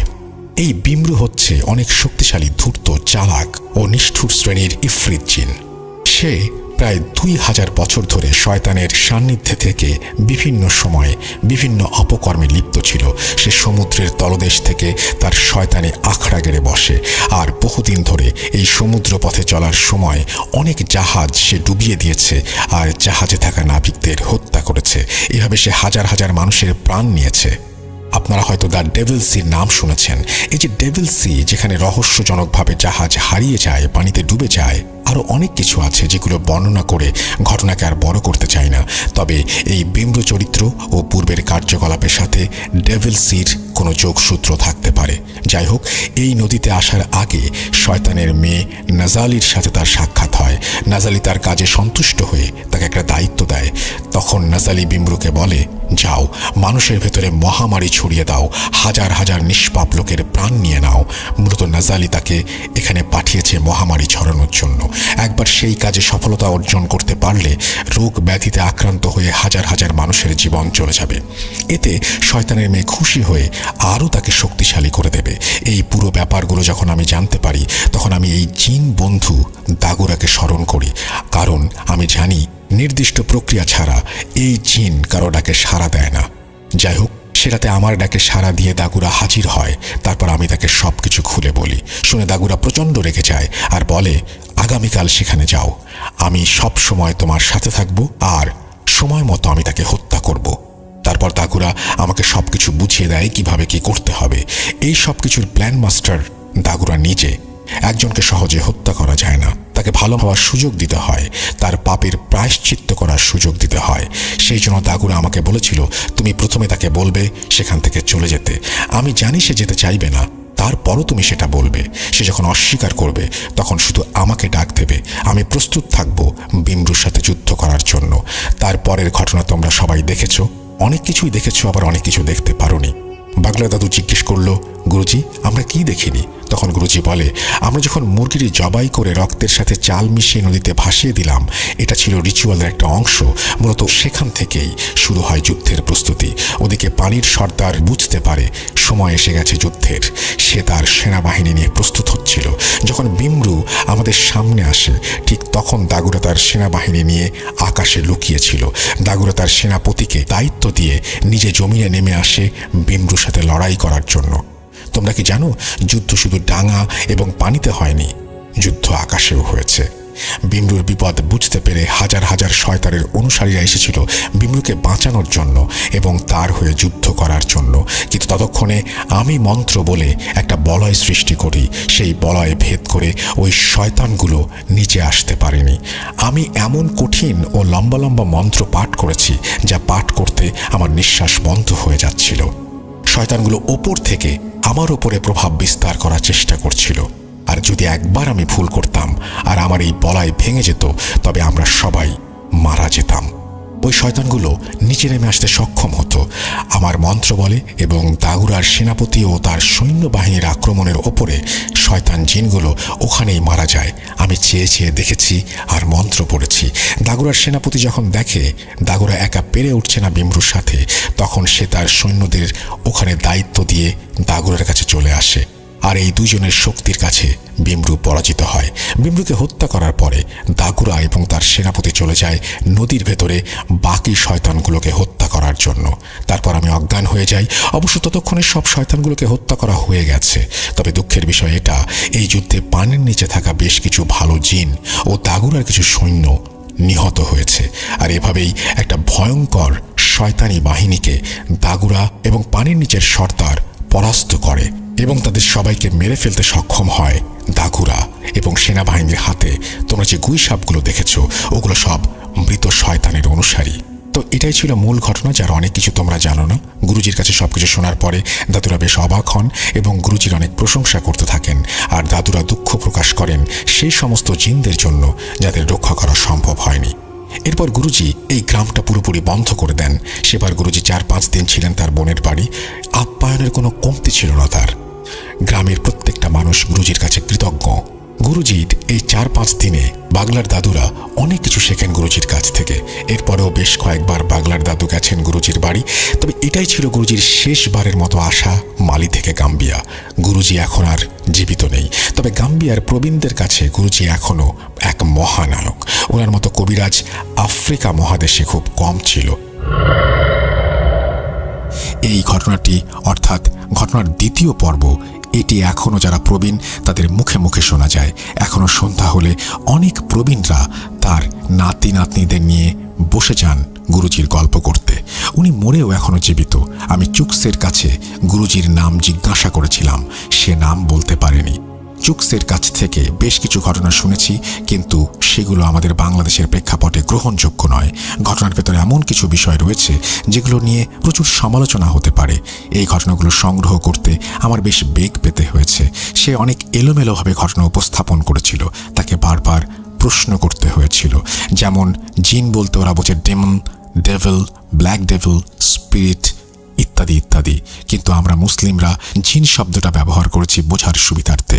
কর্মব্যস্ততার কারণে সময় করে পুরো ঘটনাটা সংগ্রহ করে শুরু থেকে লিখতে অনেক সময় লেগেছে। জানি না কতটুকু সাজিয়ে লিখতে পারলাম। মেহেদী হাসান লিখেছেন দুবাই থেকে। Thank you so much. অনেক লম্বা একটা স্টোরি, অনেক লম্বা একটা story. Thank you very much এবং অনেক ইন্টারেস্টিং একটা স্টোরি। আপনাদের সবাইকে অনেক ধন্যবাদ ধৈর্য নিয়ে শোনার জন্য, এবং আপনাকেও ধন্যবাদ এই ঘটনাটি আমাদের সামনে উপস্থাপন করার জন্য। আশা করছি ভবিষ্যতে আপনার ঘটনা পাবো। ভালো থাকবেন আপনি।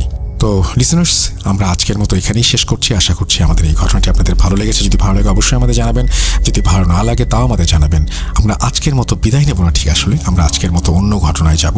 সেই পর্যন্ত সবাই ভালো থাকুন, সুস্থ থাকুন, মোস্ট ইম্পর্টেন্টলি ভূত.com-এর সাথে থাকুন। আল্লাহ হাফেজ।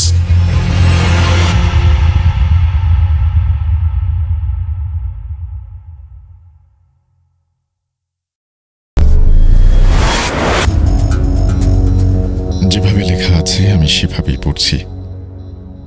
লিখছেন, আমার নাম মীর রাজু। আমি চাই ঘটনাটি পড়ে শোনান। তিনি তার মোবাইল নাম্বারও শেয়ার করেছেন। তারপরে তিনি লিখছেন, প্রিয় রাসেল ভাই, আশা করি আপনি ভালো আছেন, কারণ আপনি ভালোর দলে। আমি মীর রাজু। আমার বাড়ি ফেনী জেলার সোনাগাজী উপজেলায়। ব্যস্ততার কারণে স্টুডিওতে এসে আমার পক্ষে ঘটনা বলা সম্ভব না, তাই পড়ে শোনালে খুশি হব। ঘটনা শুরু করার আগে বলে রাখা ভালো, আমি এর আগে আমার সাথে ঘটে যাওয়া একটা ঘটনা প্রথম ভূত.com-এ শেয়ার করেছিলাম, কিন্তু আমার ঘটনাটি সিলেক্টেড হয়নি। ভেবেছি আর কখনো ঘটনা পাঠাবো না। কিন্তু গত কয়েকদিন আগে আমার এলাকার এক বড় ভাইয়ের কাছ থেকে তার সাথে ঘটে যাওয়া তার জীবনের একটি ভয়ঙ্কর ঘটনা শুনি।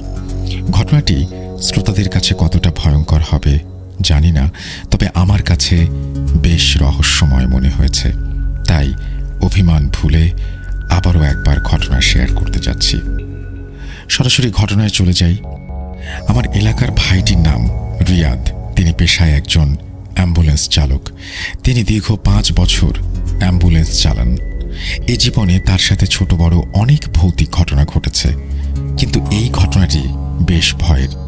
ঘটনা বোঝার স্বার্থে রিয়াদ ভাইয়ের মতো করে বলছেন রিয়াদ ভাই।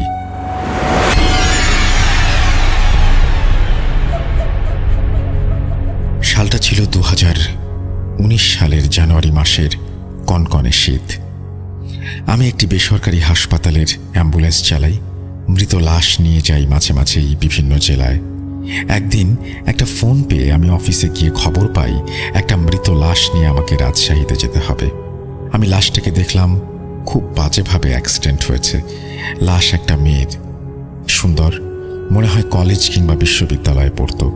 মাথার এক পাশ থ্যাঁতলানো, চুলগুলো এলোমেলো, দেহের বিভিন্ন স্থান থেকে রক্ত ঝরছে।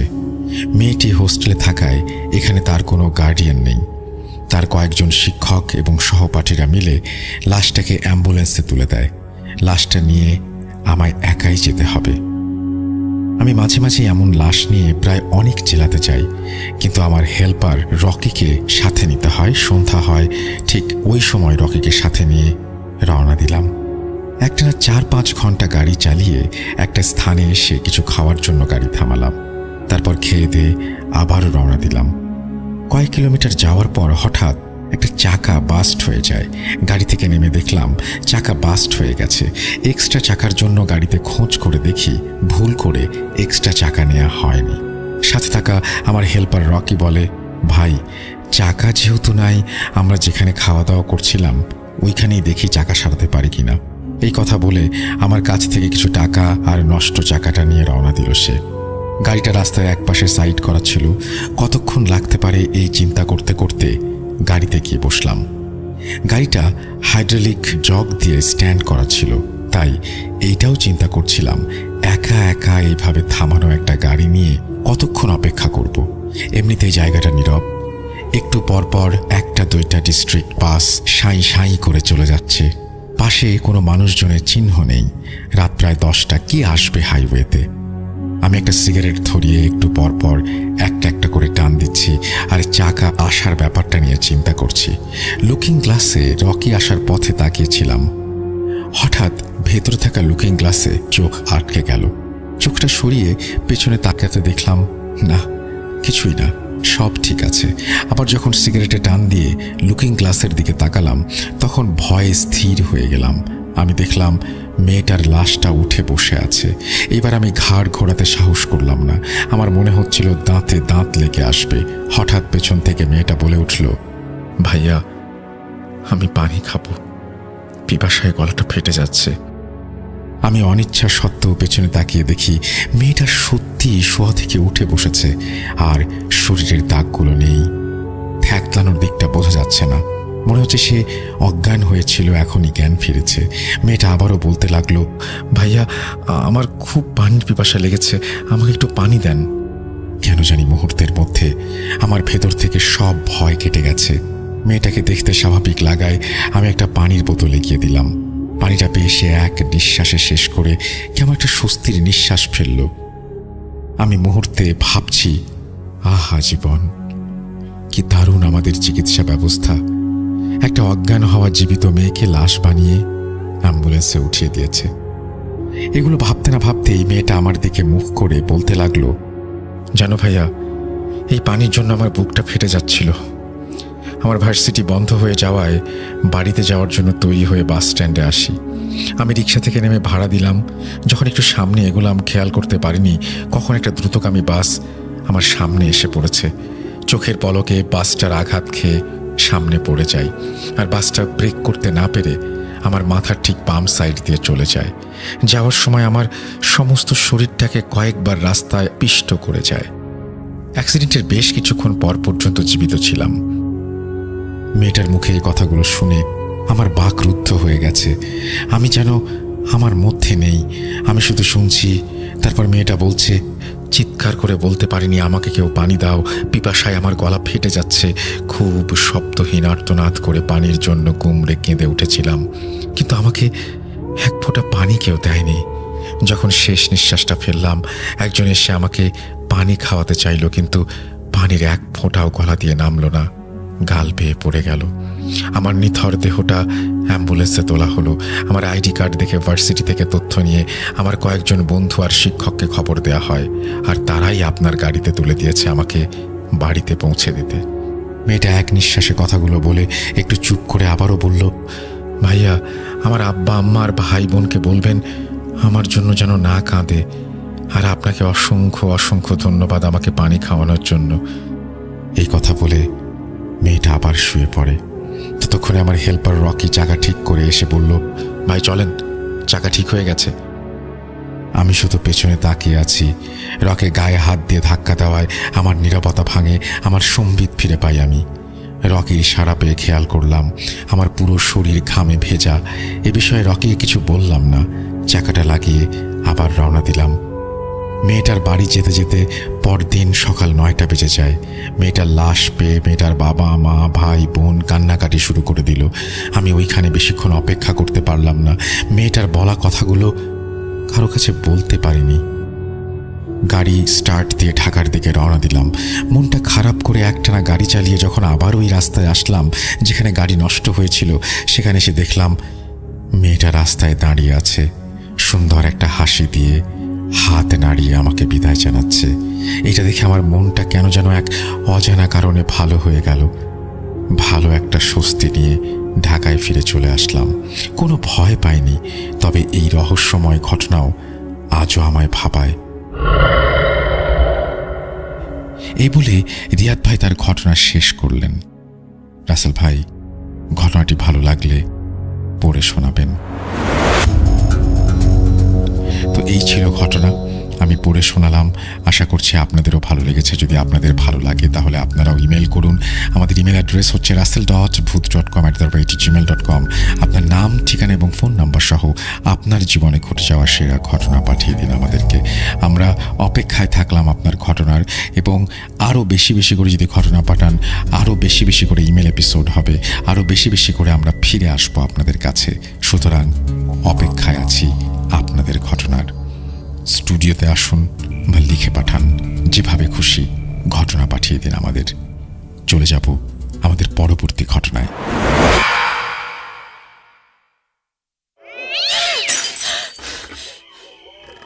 আজ আবার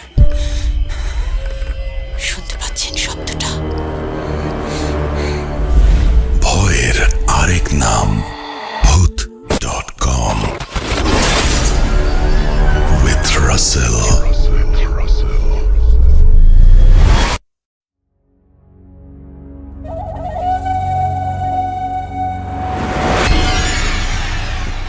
ঈদ মুবারক আপনাদের সবাইকে। আমি রাসেল আছি সাথে ঘড়িতে সময় রাত 12:10 আর চলছে ভূত.com। প্রথম ঘটনাটা আমরা শুনলাম, আশা করছি প্রথম ঘটনাটা আপনাদের ভালো লেগেছে। ইমেল এপিসোড মানেই স্পেশাল কিছু, এবং ইমেল এপিসোড আমরা সবসময়ই পছন্দ করি, এবং ইমেল এপিসোড শুনতেও আমাদের ভালো লাগে। সব কিছুই খুব অন্যরকম মনে হয়। এই জন্য ঈদেও আমাদের ইমেলের আধিক্য বেশি থাকে, এবং এবারও কিন্তু বেশ কিছু ইমেল রয়েছে যেগুলো আপনার রক্ত হিম করে দেবে, সে ধরনের ইমেল রয়েছে। যাই হোক, কথা না বাড়িয়ে আমরা পরবর্তী ঘটনায় যাব। আপনারা আমাদেরকে কমেন্ট করুন আমাদেরকে স্বাধীনে, এবং ঠিক একইভাবে অনেকে আমি জানি যে ঈদের শুভেচ্ছা জানাচ্ছেন স্বাধীনে, এবং একইভাবে আমাদেরকে ইমেল করে আপনার ঘটনা পাঠান। আমাদের ঘটনা পাঠাতে হলে যেটা করতে হবে আপনাদেরকে, সেটা হচ্ছে আমাদেরকে লিখতে হবে russell.booth.com@gmail.com এই অ্যাড্রেসে, এবং এই অ্যাড্রেসে আপনারা লিখবেন কোথা থেকে আপনারা ঘটনা পাঠাচ্ছেন, সেটাও আমাদেরকে জানাবেন, আশা করব সেটাই। এবং আমি এখন যেটা দেখতে পাচ্ছি সেটা হচ্ছে অনেকেই আমাকে কিন্তু স্বাধীন মিউজিক অ্যাপে লিখছেন, এবং অনেকেই ঘটনা পাঠিয়েছেন যারা ঈদে, তারাও আমাদের সাথে হয়তো এখন শুনছেন। তো সব কিছু মিলিয়ে এই ঈদটা আমাদের সবার জন্য জমজমাট হয়ে উঠুক। আমি কিছু কমেন্ট পড়তে পারি আপনাদের অনুমতি নিয়ে, যদি আপনারা চান দেখি, কারণ ঈদের দিন তো, মানে ঈদের আগের দিন তো অনেক জায়গায়। সাকিব লিখেছেন বরিশাল থেকে শুনছি, যদিও আমাদের বাংলাদেশে ঈদ কিন্তু আরেকটু পরে। হানিফ শিকদা লিখেছেন হ্যালোইন স্পেশাল এপিসোডে যে ব্যাকগ্রাউন্ড মিউজিকটা প্লে করা হয়েছিল সেই ব্যাকগ্রাউন্ড মিউজিক চান। এমডি সজীব আলী লিখেছেন চাঁপাইনবাবগঞ্জ থেকে শুনছি। এতজন কথা বলছেন, কেউ ঈদ নিয়ে কোনো কথা বলছেন না, খুব অদ্ভুত ব্যাপার। যদিও আপনারা জানেন যে অনেক জায়গাতে ঈদের চাঁদ, মানে সৌদি আরবে দেখা গেছে, এবং সেই অনুযায়ী অনেক জায়গাতেই ঈদ পালিত হবে কালকে। যাই হোক, আমরা চলে যাব পরবর্তী ঘটনায়। আপনারা সঙ্গেই থাকুন আমাদের, এবং আশা করছি প্রতিটা মুহূর্ত আমাদের সাথে এইভাবেই থাকবেন, আমাদেরকে এইভাবেই আনন্দ দিয়ে যাবেন। আমরা চলে যাব আমাদের পরবর্তী ঘটনায়। এটি একটি ইমেল, খুব বেশি বড় না, আবার খুব বেশি ছোটও না। চলুন শুনে আসি।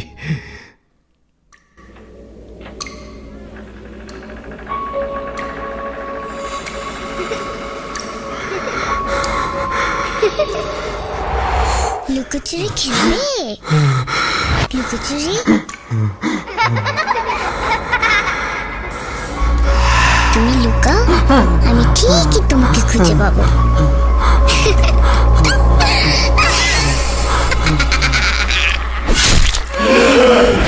Booth.com with Russell. যেভাবে লেখা আছে আমি সেভাবেই পড়ছি। আসসালামু আলাইকুম রাসেল ভাই। ওয়ালাইকুম সালাম। তারপর তিনি লিখছেন, আমি জানি আপনি ভালো আছেন। আমি মোর্শেদ আলম। আমি 2011 সাল থেকে ভূত FM শুনে আসছি। ভূত.com-এর সাথে আছি। ভূত.com দীর্ঘজীবী হোক। আজকে আমার মায়ের সাথে ঘটে যাওয়া একটা ঘটনা শেয়ার করব। আমি বিদেশে থাকার কারণে আমার স্টুডিওতে আসা সম্ভব নয়। আমার মায়ের মুখ থেকে যেভাবে শুনেছি সেভাবেই বলছি। প্রথমেই ক্ষমা চেয়ে নিচ্ছি গুছিয়ে বলতে না পারার জন্য। রাসেল ভাইকে অনুরোধ করব গুছিয়ে বলার জন্য। ভুল ত্রুটি হলে ক্ষমা করবেন প্লিজ। ওই ঘটনাটি রাঙ্গুনিয়া, চট্টগ্রামের একটি ঘটনা। আমি ওই স্থানের নাম উল্লেখ করতে পারবো না। সালটা ছিল 1974-75-এর দিকে। কোথাও থেকে একটা মহিলা ও তার ছেলে আসলো। দেখতে অনেক লম্বা, যেমন বিহারের মহিলারা হয়। তখনকার যুগে আমার বাবা মা ছিল গ্রামের সর্দার। আমার বাবা যেভাবে বলতো গ্রামের সবাই সেভাবে চলতো। ওই মহিলা এসে একটি আশ্রয় খুঁজছিল। সবাই আমার বাবার কাছে যেতে বলল। তখনকার মানুষ একটু সহজ সরল টাইপের হতো। আমার বাবা ওই মহিলাকে বলল, এখন তো তেমন ঘর নেই, ওইদিকে চৌধুরী বাড়িতে একটা ঘর খালি আছে, আমি তাদের সাথে কথা বলে দেখি, এতদিন তুমি আমার বাড়িতে থাকো। ওই মহিলা ও তার ছেলে আমাদের বাড়িতে থাকতে শুরু করলো, এবং আমার বাবা চৌধুরী বাড়ির মানুষদের সঙ্গে কথা বলে মহিলার থাকার ব্যবস্থা করে দিল। আশেপাশে তেমন ঘর ছিল না, 2-1টা ঘর ছিল। বেশ বছর 2-1 কেটে গেল। ওই মহিলা ও তার ছেলে পাহাড় থেকে কাঠ কেটে বিক্রি করে সংসার চালাতো। মাঝখানে কিছুদিন যাওয়ার পর থেকে মা ছেলের ঝগড়া শুরু হলো রাত বিরাতে। একটা সময় কিছুদিন পর ছেলেটা বসন্ত রোগে আক্রান্ত হয়। আশেপাশে যারা আছে তারা দেখে ছেলেটার বসন্ত রোগ হয়েছে। একদিন আমার বাবা ফজরের নামাজ পড়তে যায়, এবং সেখানে ওই বাড়ির মহিলার আশেপাশের লোকজন বলে গতরাত্রে ওই মহিলা নাকি অনেক কান্নাকাটি করেছে আর ঝগড়া করেছে। নামাজ শেষ করে সবাই সিদ্ধান্ত নিল মহিলার বাড়িতে যাবে সকাল সকাল। সবাই গেল ওই বাড়িতে।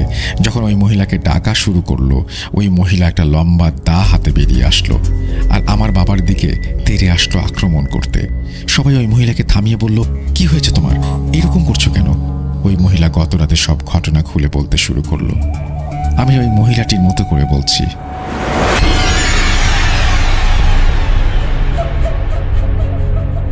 আপনারা সবাই জানেন আমার ছেলেটা অনেক দিন ধরে বসন্ত রোগে আক্রান্ত।